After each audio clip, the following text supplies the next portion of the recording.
Lengkah Jumaah Yasana Yoke Sukasa.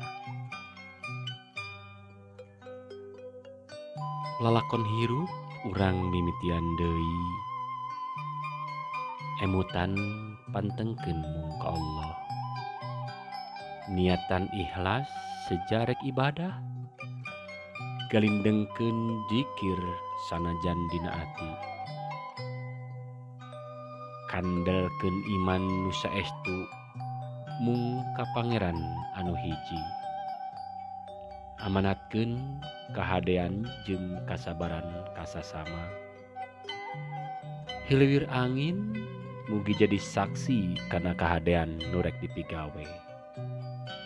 Jangjang beurang mimiti meberkeun kawasana. Unggal usik kikipik murageun beung berat.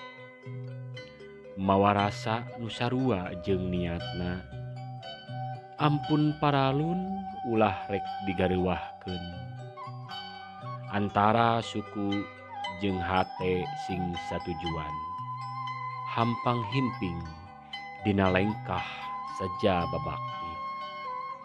Banjarwangi 3 Desember 2002 hiji.